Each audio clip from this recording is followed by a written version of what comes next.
My name is Tiffany Harrison, and I am 25 years old.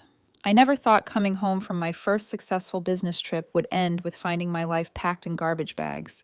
The black plastic bulged with my possessions, lined up like funeral monuments at our front gate. My mother stood there, arms crossed, my three siblings flanking her like soldiers.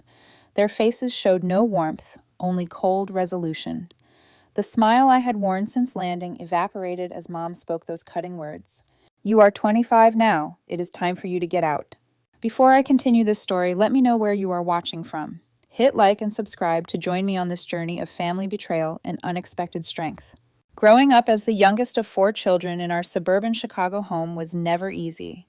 My father passed away when I was just 7 years old, leaving my mother Sandra to raise us alone. My oldest brother Jack was already 18. Then my sister Natalie was 16, and my brother Tyler was 14.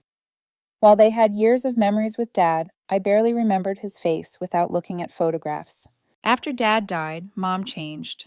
The warm, laughing woman from my earliest memories hardened into someone who measured love by achievement and obedience. She worked 2 jobs to keep us afloat and reminded us daily of her sacrifices. "I gave up everything for you kids," became her mantra, usually followed by, "The least you could do is..." As the baby of the family, I received both the benefits and burdens of being last. Mom was financially more stable by the time I needed braces or college tuition, but the emotional toll of single parenthood had worn her down. She controlled every aspect of my life with iron determination, from my friends to my major in college. My siblings had all followed the paths she approved. Jack became a surgeon, Natalie a corporate attorney, and Tyler a successful engineer. They married people Mom liked, bought homes in neighborhoods she approved of, and had children on the schedule she thought appropriate. They were her success stories, proof of her excellent parenting. Then there was me. I studied marketing instead of medicine or law, took a job at a startup rather than an established firm, and remained stubbornly single at 25. While I was not rebellious by most standards, in our family, I was the black sheep. "When will you get a real job?" Mom would ask over Sunday dinner. "Natalie was already making 6 figures at your age." Despite these tensions, I had chosen to live at home after college graduation.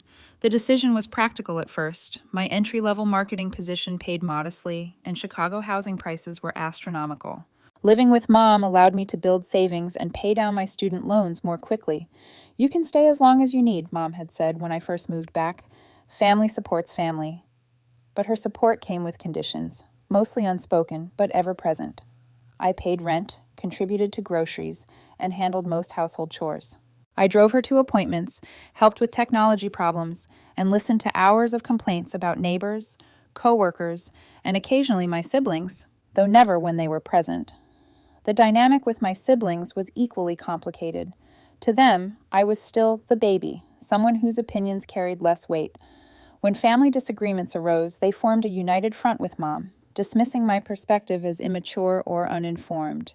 "You'll understand when you have more life experience, Gal," Jack would say, despite the fact that I had lived on my own through 4 years of college and traveled internationally, experiences he had never had. The tension between independence and family obligation grew as I approached my mid-20s. Friends my age were living in apartments with roommates, dating freely, staying out late without texts demanding their whereabouts. I envied their freedom, but felt trapped by both financial reality and familial duty. Then came the opportunity that I thought might change everything. Our marketing firm landed a major client, and, as the team member with the freshest ideas, I was chosen to present our campaign in New York. It was my first business trip, my first solo presentation to a major client, and potentially my first big career break. The presentation was scheduled for a Thursday with meetings extending through Friday afternoon. I had spent weeks preparing, rehearsing, until I could recite the pitch in my sleep. The night before my flight, Mom had seemed distracted during dinner, barely acknowledging my nervous excitement. "I'll be back late Friday night," I reminded her as I washed dishes. "Fine," she said, not looking up from her phone. "Jack and Natalie are coming over on Saturday with the kids. Make sure you're here to help." I promised I would be, swallowing my disappointment at her lack of enthusiasm. In my heart, I had hoped this professional milestone would finally earn her approval. If I could prove my career path was viable, perhaps she would see me as an adult rather than a disappointing child. The New York presentation exceeded all expectations. The clients loved our campaign, asking for only minor adjustments before approving the seven-figure budget. My boss took me to dinner afterward, discussing a potential promotion and raise if the project launched successfully. "You have real talent, Tiffany," he said. "I see a bright future for you with us." Those words warmed me more than the expensive wine we shared. For once, someone saw my potential rather than my shortcomings. During my limited free time, I purchased small gifts for everyone, choosing a silk scarf for Mom, craft beers for my brothers, and a designer pen for my sister. Small tokens of success, peace offerings I hoped would bridge the gap between us. On the flight home, I imagined sharing my triumph at the family gathering the next day. Perhaps Jack would finally stop asking when I planned to get a stable job. Maybe Natalie would cease forwarding me job postings for administrative positions at her law firm. Possibly Tyler would quit suggesting I pursue a master's degree to catch up to my peers. Above all, I fantasized about Mom's reaction. In my daydream, she smiled with pride, telling her friends about my accomplishment, finally seeing that I was making my own way, just on a different path than my siblings. Little did I know that my fantasy of family validation would shatter within minutes of my return, replaced by a nightmare I could never have anticipated. The Chicago afternoon greeted me with perfect spring weather as my rideshare pulled away from O'Hare International Airport. Sunshine warmed the city after weeks of rain, which I took as a good omen. The gifts I had purchased sat neatly in my carry-on bag, wrapped in tissue paper from the boutique near my hotel. My presentation materials were safely stored in my laptop bag, including the signed contract that would transform my department's budget and, hopefully, my career trajectory.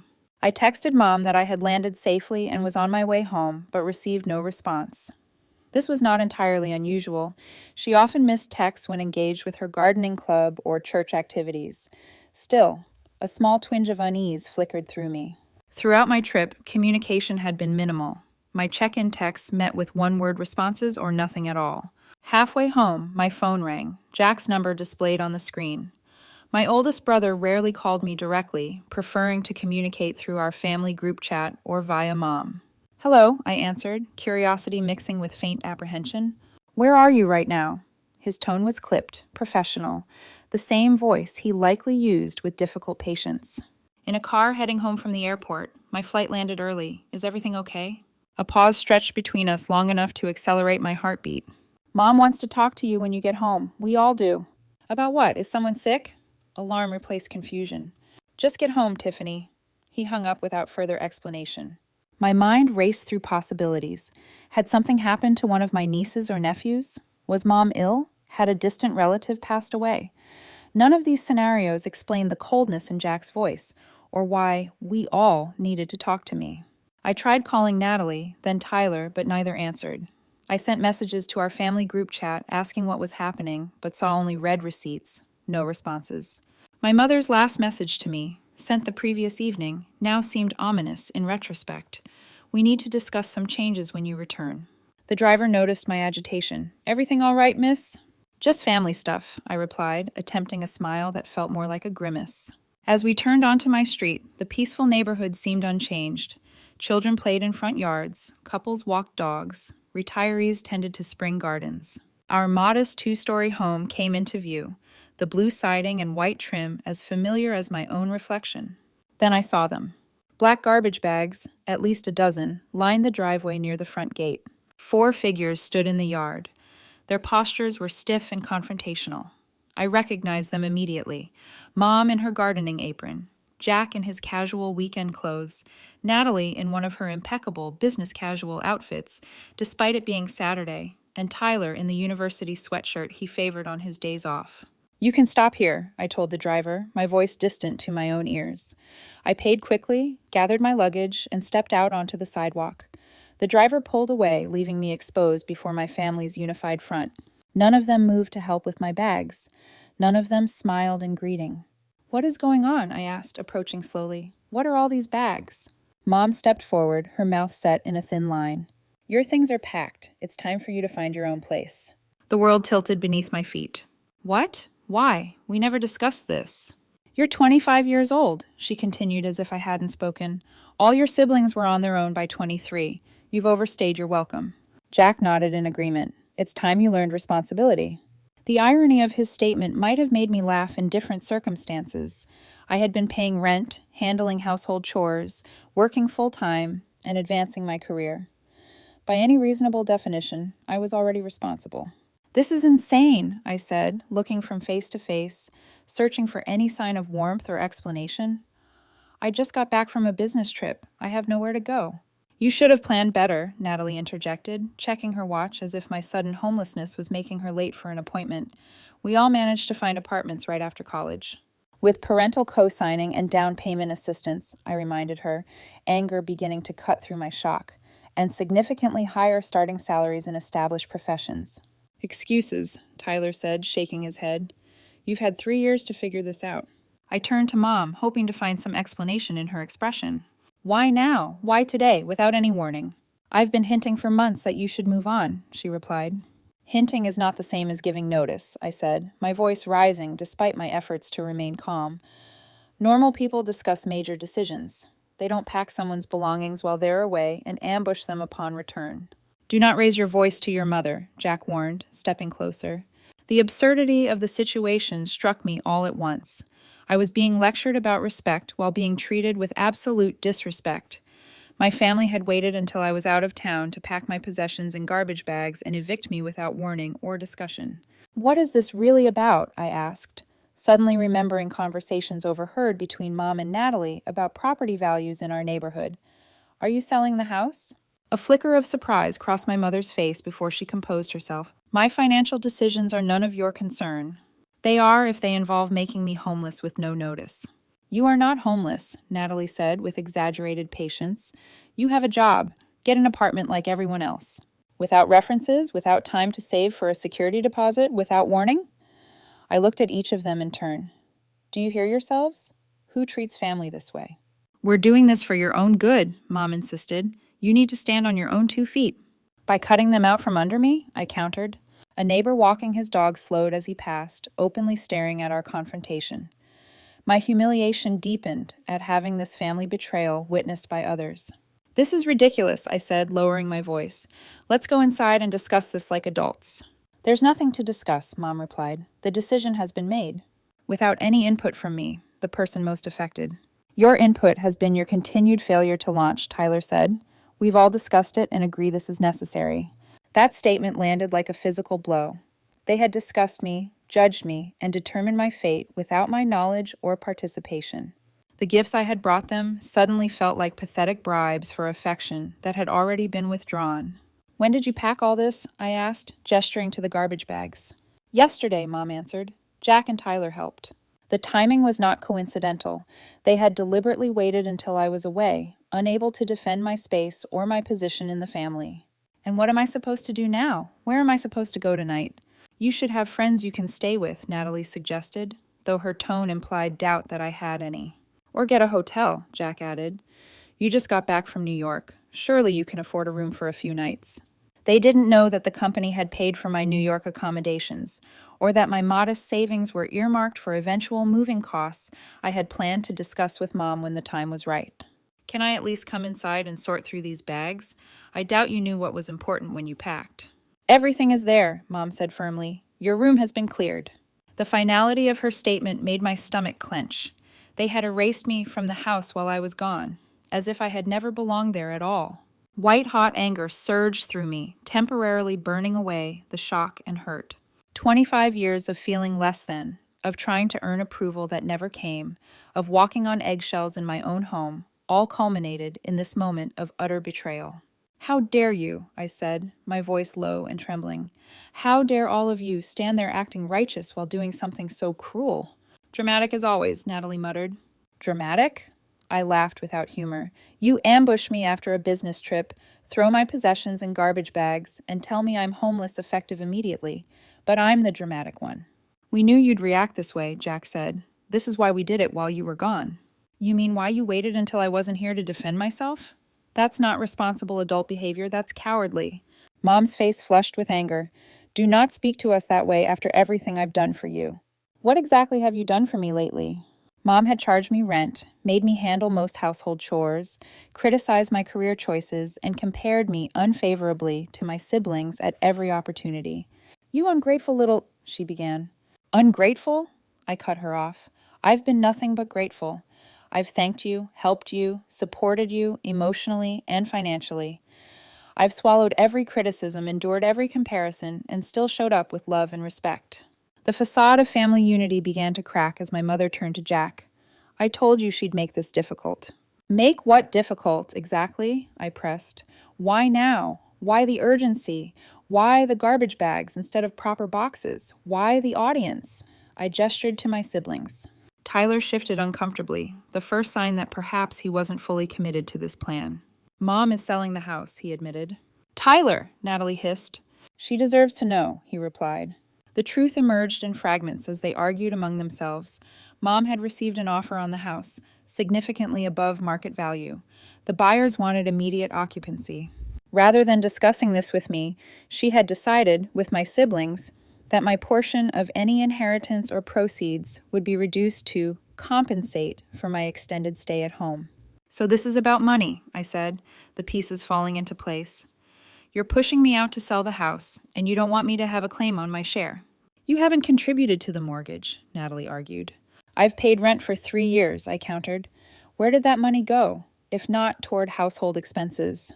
"Your rent barely covered your food and utilities," Mom dismissed. "And what about Dad's will?" I asked. "He left the house to all of us. I may have been young when he died, but I remember the lawyer explaining that." Uncomfortable glances passed between them. They had hoped I wouldn't remember, or wouldn't assert my legal rights. "You would sue your own mother?" Jack asked incredulously. "You would disinherit your own daughter," I fired back. We had reached an impasse, standing in the front yard with neighbors pretending not to watch. 3 years of pent-up resentment boiled over as I finally said what I had swallowed for too long. "You have never respected my choices or seen me as an equal adult. You've used me as free labor, emotional support, and a convenient target for your disappointment. And now you discard me when it's financially convenient." No one denied these accusations. Their silence confirmed every insecurity I had harbored about my place in the family. In that moment of clarity, I made a decision that would alter the course of my life. I walked to my car, which thankfully had been parked on the street during my trip, and opened the trunk. "What are you doing?" Mom demanded. "Leaving," I replied simply. "Isn't that what you want?" One by one, I loaded the garbage bags into my car, grateful that I drove a hatchback with folding rear seats. The bags contained my entire life: clothes, books, electronics, mementos, things packed without care or concern for their significance. When the car was full, I turned to face them one last time. They stood together, a unit from which I had always been subtly excluded. "You know," I said, "I just landed the biggest client in our firm's history. I was about to get promoted. I brought gifts for all of you to celebrate." I laughed softly at my own naivety. "I actually thought you'd be proud of me." "Tiffany," Tyler began, a hint of regret in his voice. "No," I cut him off. "Hanya, you've all made your position clear. I won't stay where I'm not wanted or valued." To their visible surprise, I smiled, not from happiness, but from the sudden weightlessness of having nothing left to lose. "Goodbye," I said, getting into my car. "I hope the money is worth it." I drove away without looking back, tears blurring my vision as I navigated familiar streets that suddenly felt foreign. My phone began buzzing with messages, likely my family realizing the implications of their actions, but I ignored them. With no plan and nowhere to go, I called the only person I trusted completely, my college roommate, Zoe. Through choked sobs, I explained the situation. "Come here now," she said without hesitation. "You can stay as long as you need." Zoe lived in an apartment 30 minutes away with her boyfriend, Tyler. When I arrived, they helped unload my car without judgment or question, setting up their spare room as a temporary sanctuary. That first night was the lowest point. Curled on an unfamiliar bed, surrounded by garbage bags I couldn't bear to unpack, I cycled through shock, grief, and rage. My phone continued to buzz with messages which Zoe eventually convinced me to read. They were as expected. Mom insisted I was overreacting. Jack lectured me about responsibility. Natalie sent links to apartment listings well outside my budget. Tyler alone expressed some regret about the method, though not the decision itself. "These people are toxic," Zoe declared, after reading the messages. "You need space from all of them." "They're still my family," I said weakly. Family doesn't treat each other this way, Tyler interjected. What they did was emotional abuse. Though the term felt extreme in the moment, the validation from outside perspectives helped me see the situation more clearly. What had happened was not normal. It was not my fault. And perhaps most importantly, I didn't have to accept it. That night, I made two decisions. I would build a new life entirely independent from my family, and I would never again measure my worth through their approval. As I finally drifted to sleep in the early hours of morning, a strange sense of possibility flickered beneath the pain. For the first time in my adult life, I was truly free to define myself on my own terms. The first week after being forced out was a blur of practical challenges. Zoe and Tyler insisted I stay as long as needed, but I knew their one-bedroom apartment was too small for 3 adults long-term. Their generosity bought me time to find alternative housing without rushing into a bad situation. During lunch breaks at work, I scoured apartment listings, quickly discovering that Chicago's rental market was even more competitive than I had feared. Most places required proof of income 3 times the monthly rent, perfect credit, first and last month's rent, plus a security deposit and landlord references. My modest savings, which had seemed substantial when living at home, barely covered the upfront costs of securing housing. After 10 days of searching, I found a tiny studio apartment in a less desirable neighborhood with a landlord willing to accept a larger security deposit in lieu of rental history. The apartment was nothing like the comfortable home I had left. Paint peeled in the corners. The appliances were outdated, and strange noises filtered through thin walls at all hours. But it was mine, a space where no one could pack my belongings or question my choices. Moving in highlighted how little I actually owned. My family had packed my personal possessions, but none of the household items necessary for independent living. I had no dishes, towels, cleaning supplies, or furniture beyond my bedroom set. "We'll have a housewarming," Zoe declared, helping me unpack my clothes into the apartment's single closet. "Everyone brings something useful instead of decorative crap." True to her word, she organized a small gathering of college friends and work acquaintances. They arrived bearing secondhand furniture, kitchen essentials, and home goods. By evening's end, my apartment had transformed from an empty shell into a basic but functional living space.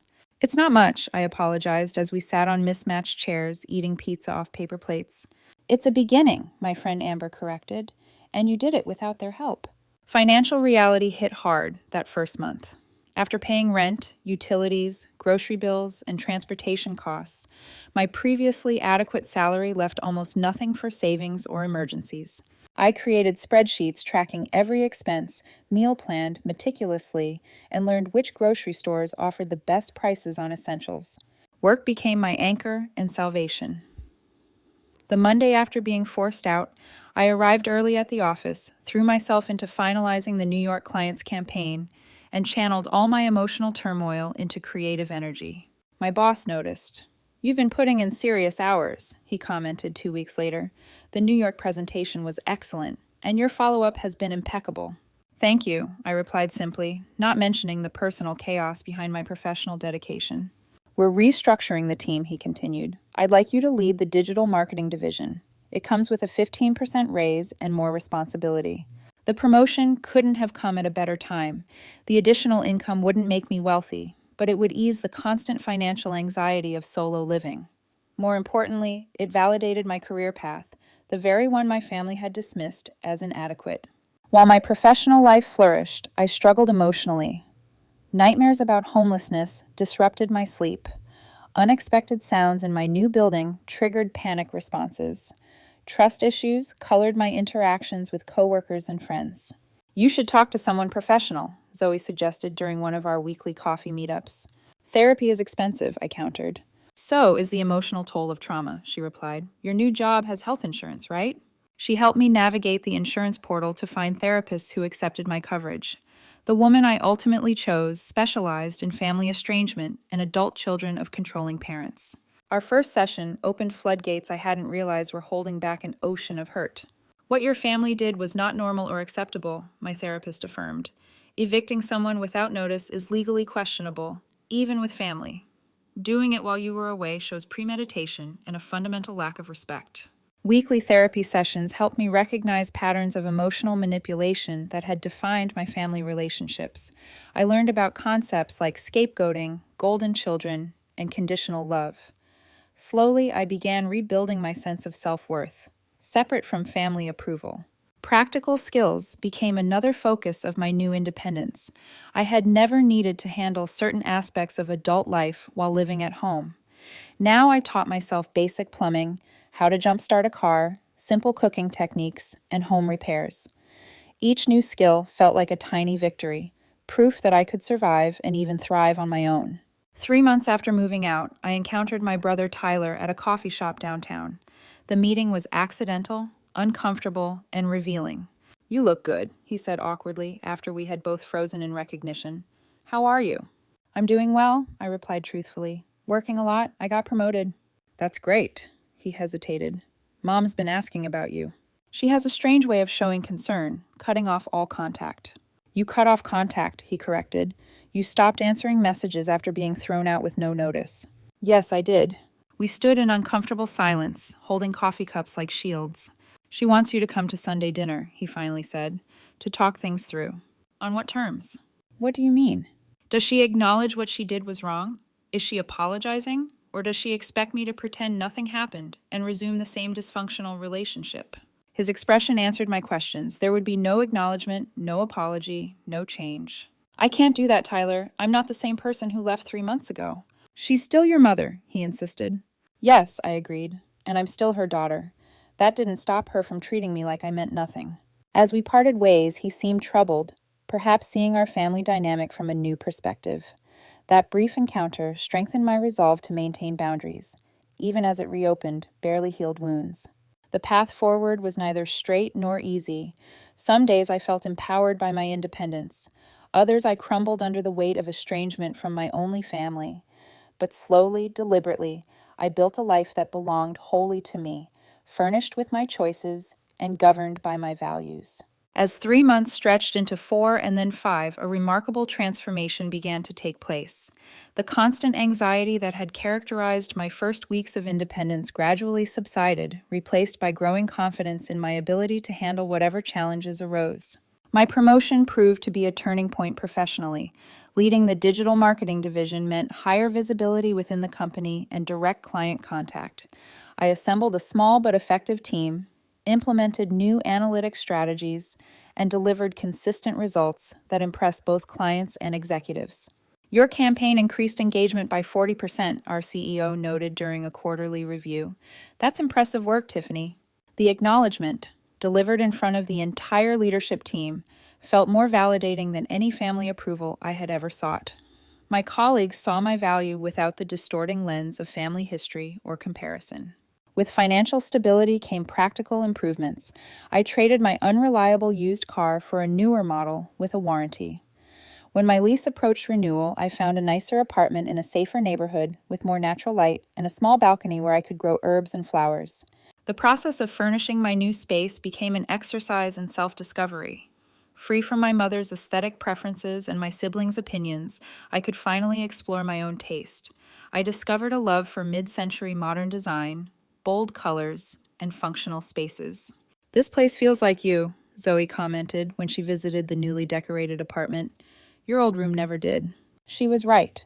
My childhood bedroom had remained frozen in adolescence, while my space at Mom's house had felt temporary despite 3 years of residency.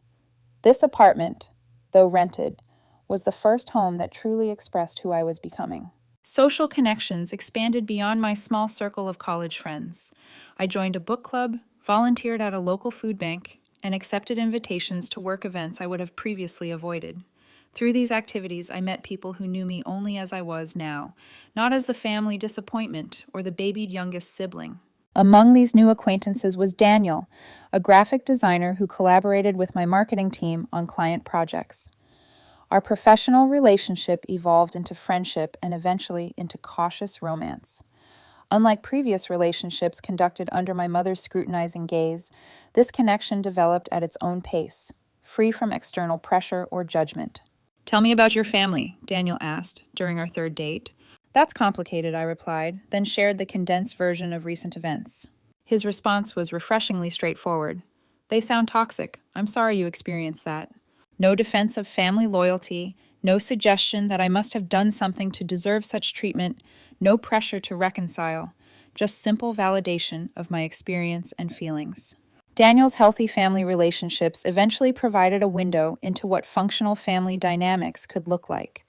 Sunday dinners at his parents' home showed me respectful disagreement, unconditional support, and genuine interest in each other's lives. The contrast with my own family was both painful and enlightening. My therapy sessions evolved from crisis management to deeper healing and personal growth. With professional guidance, I examined childhood patterns, recognized unhealthy coping mechanisms, and developed strategies for setting boundaries in all relationships. "You've made remarkable progress," my therapist observed after a particularly insightful session. "You're breaking generational patterns." The comment struck me deeply. Perhaps the most meaningful victory wasn't external success, but internal change. The ability to recognize and reject the dysfunctional dynamics that had shaped my family for generations.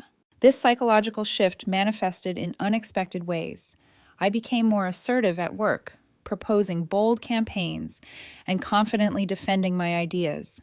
I developed clearer boundaries with friends, no longer agreeing to plans that drained my energy or violated my values. I pursued interests I had previously abandoned because they didn't meet family approval, rediscovering my love for photography and creative writing. I also made the difficult decision to block all communication from my mother and older siblings.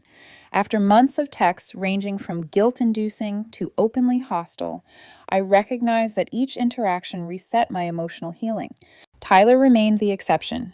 His messages had evolved from family pressure tactics to genuine, if awkward, attempts at independent connection.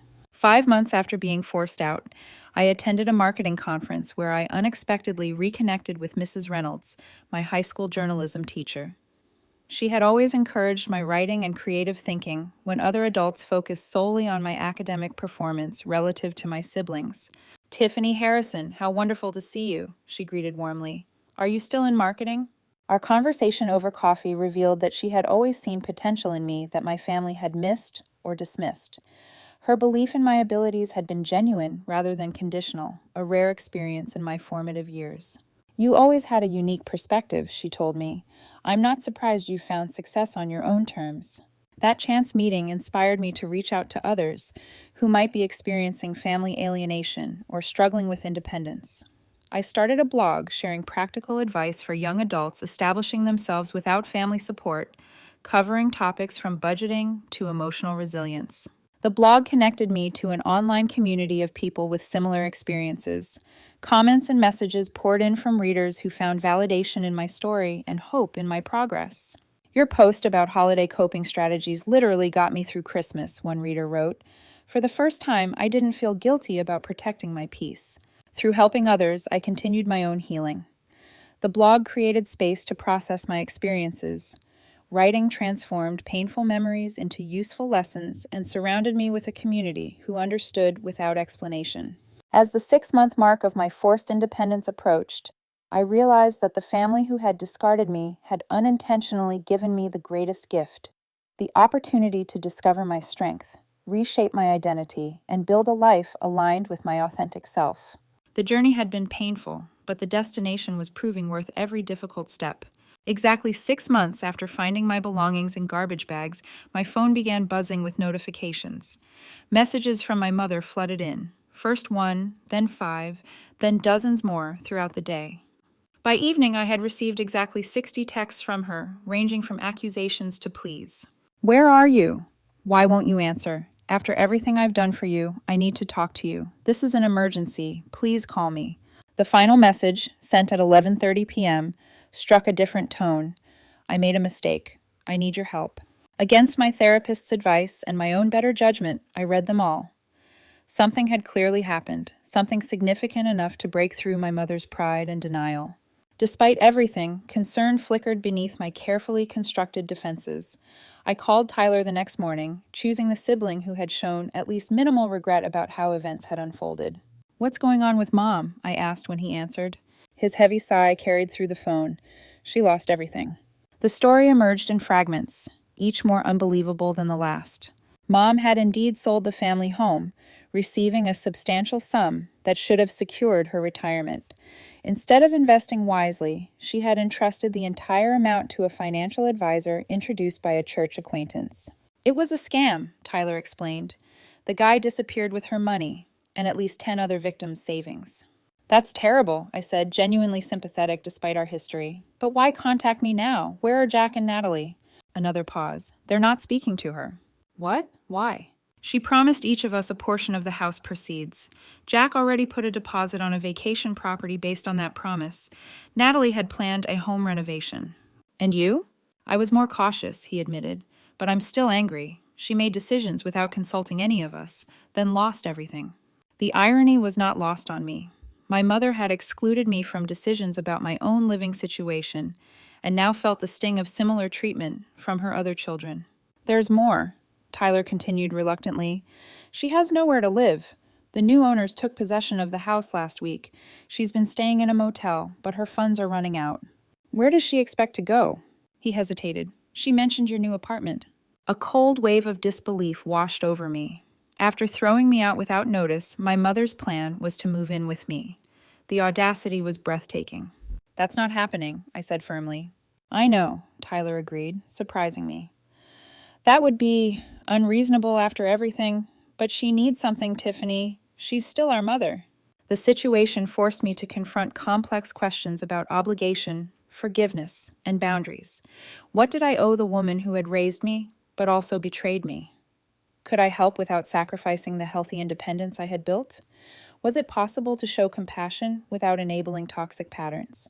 After consulting with my therapist, I agreed to meet my mother at a coffee shop, a neutral location where I could leave if necessary. Daniel offered to wait nearby, providing both moral support and an escape plan if things became too intense. My mother looked diminished when she arrived, her confident posture replaced by a nervous hunch. The designer clothes and perfect makeup that had been her uniform were replaced by casual wear and minimal cosmetics. She had aged years in months. Thank you for coming, she began, hands clutching her coffee cup. I didn't think you would. I almost didn't, I replied honestly. We sat in uncomfortable silence, the weight of our history pressing down between us. I lost everything, she finally said. The house, the money, everything. Tyler told me, and Jack and Natalie? They won't speak to me. They say I betrayed them. I nodded, acknowledging her pain without accepting responsibility for it. I need help, Tiffany, her voice cracked. I have nowhere to go. The request hung in the air, unspoken but clear. She expected me, the child she had discarded, to rescue her. 6 months earlier, I might have agreed immediately, desperate for her approval and a chance to prove my worth. Now I saw the situation with painful clarity. Do you understand what you did to me? I asked quietly. She blinked, clearly unprepared for this response. I was trying to help you become independent. By throwing me out without warning? By packing my things in garbage bags while I was away? By ambushing me with the entire family as witnesses to my humiliation? I may have handled it poorly, she conceded, but my intentions were good. Your intentions? I laughed without humor. You sold the house without telling me. You planned to reduce my inheritance. You treated me like an inconvenience rather than your daughter. Tears filled her eyes. I made mistakes. Yes, I agreed. You did. And now you're facing consequences, just as I had to face the consequences of your actions 6 months ago. So you won't help me? Indignation crept into her tone. After everything I sacrificed raising you? I didn't say that, I corrected her. I'm willing to help, but on my terms, not yours. I outlined the boundaries I had carefully considered with my therapist's guidance. I would help her find affordable senior housing and contribute a modest monthly amount toward her expenses. I would not allow her to move in with me, borrow money directly, or resume the controlling relationship of the past. That's your idea of help? She asked incredulously. That's what I can offer while still respecting myself, I replied. Take it or leave it. Our conversation continued for nearly 2 hours, cycling through accusations, justifications, tears, and tentative steps toward understanding. My mother struggled to accept that our relationship had fundamentally changed, that her authority had been permanently diminished by her own actions. I never thought you'd be so hard, she said at one point.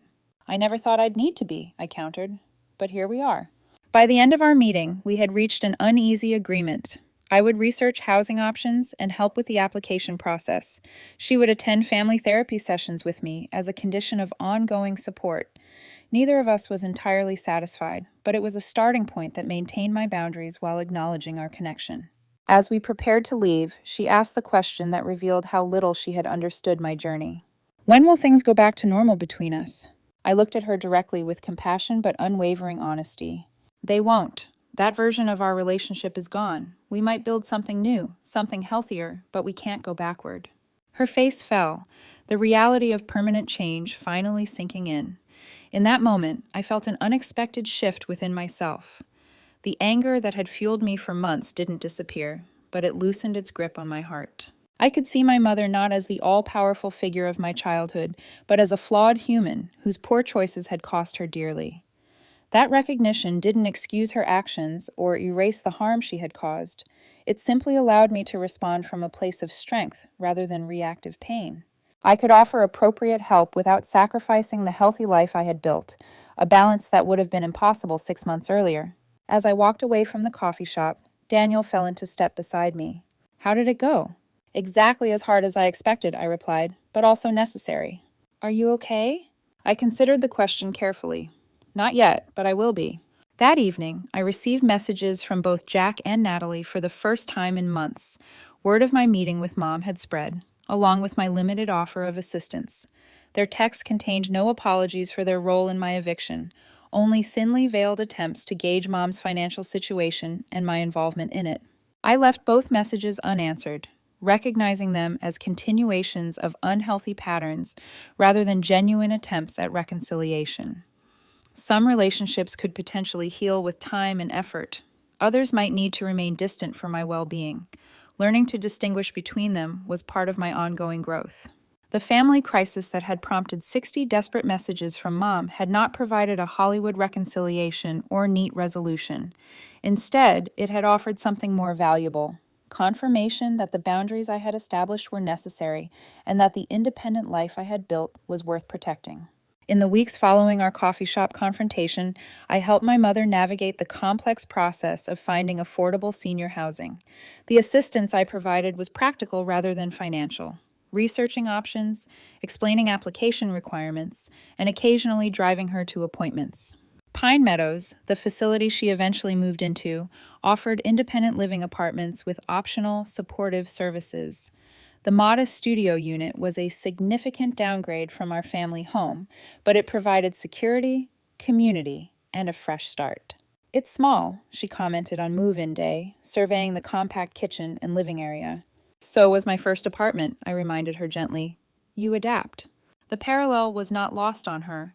For perhaps the first time, my mother was experiencing the challenges of starting over with limited resources, the very situation she had thrust upon me without warning or preparation. Our relationship remained complicated, but the enforced distance created space for gradual healing. The weekly therapy sessions, which she attended reluctantly at first, became a structured environment to address long-standing patterns and build healthier communication. I never realized how my own upbringing affected my parenting, she admitted during one particularly honest session. My mother was even more controlling than I was. Understanding the origins of her behavior didn't excuse it, but it provided context that helped me process my childhood experiences. Generational trauma had shaped our family dynamics in ways none of us had recognized or addressed. As promised, I contributed a modest monthly amount toward her expenses, carefully calculated to provide necessary support without sacrificing my own financial security. The arrangement was formalized through our therapist, establishing clear expectations and boundaries on both sides. My relationships with my siblings evolved along different paths. Tyler and I rebuilt a cautious connection, meeting occasionally for coffee and maintaining text communication. He apologized for his role in my eviction, an acknowledgement that opened the door to potential reconciliation. I should have stood up for you, he said during one of our meetings. I knew it was wrong. Why didn't you? I asked, not accusingly, but with genuine curiosity. It was easier to go along, he admitted. I've always done what Mom and Jack thought best, even when I disagreed. His honesty revealed patterns I recognized from my own experience, the complex dynamics that had shaped all our choices and reactions. Through our conversations, we both gained insights into the family system that had constrained us in different ways. Jack remained distant, occasionally sending impersonal holiday greetings or family announcements, but making no effort at meaningful connection. His pride prevented him from acknowledging any wrongdoing, and I no longer felt compelled to seek his approval or forgiveness. The most surprising development came from Natalie. 6 months after our mother's financial collapse, my sister experienced her own crisis when her husband announced he wanted a divorce. Suddenly single with 2 children and a lifestyle she could no longer maintain independently, she gained unexpected perspective on vulnerability and independence. "I never understood what it meant to have your life upended overnight," she confessed during an unexpected phone call. "I think I get it now." Our reconciliation was tentative and incomplete, but it opened possibilities I hadn't anticipated.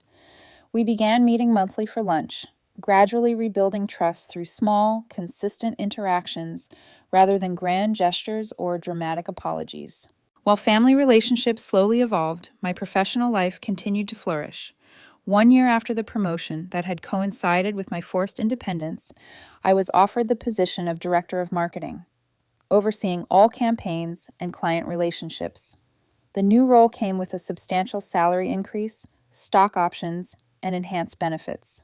For the first time, I felt truly financially secure, capable of building long-term stability rather than merely surviving month to month. With this security came the ability to pursue a dream I had privately harbored but never voiced to my family: homeownership. Working with a realtor, I found a small but charming condo in a diverse neighborhood with a reasonable commute to downtown. The day I received the keys, I stood alone in the empty living room, overwhelmed by the significance of the moment. This space was mine, purchased with my earnings, selected by my preferences, secured by my credit and reputation. No one could pack my belongings or demand I leave. No one could diminish this achievement or take it away. I hosted a housewarming party for the friends who had supported me through the darkest periods of the previous year: Zoe and Tyler, Daniel, work colleagues, therapy group members, and even Tyler attended, filling my new home with laughter and positive energy. "I propose a toast," Zoe announced, raising her glass, "to Tiffany, who turned garbage bags into a gorgeous home through sheer determination and courage." The reference to how my journey had begun prompted knowing smiles rather than painful memories. What had once been traumatic had transformed into an origin story of resilience and growth. As my external circumstances stabilized, I continued the internal work of healing and self-discovery. With my therapist's encouragement, I established a small scholarship fund for young adults aging out of foster care or leaving difficult family situations. The modest grants helped recipients with security deposits, professional clothing, or educational expenses, addressing practical needs often overlooked by larger programs. "You've turned your pain into purpose," my therapist observed. When I shared feedback from the first scholarship recipients, "That is true healing." The observation resonated deeply. The betrayal that had initially shattered my sense of security had ultimately revealed strengths I might never have discovered otherwise. Being forced to stand alone had taught me that I could not just survive, but thrive on my own terms. My relationship with my mother would never return to what it had been, nor would I want it to. The dynamics that had defined our earlier interactions were fundamentally unhealthy, rooted in control rather than respect. Instead, we were slowly building something new, a relationship between adults with clear boundaries and realistic expectations.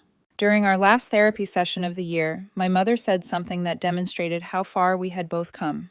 "I'm proud of you," she stated simply, "not because you're successful by conventional standards, though you are. I'm proud of who you've become, how you've handled adversity, much of which I caused."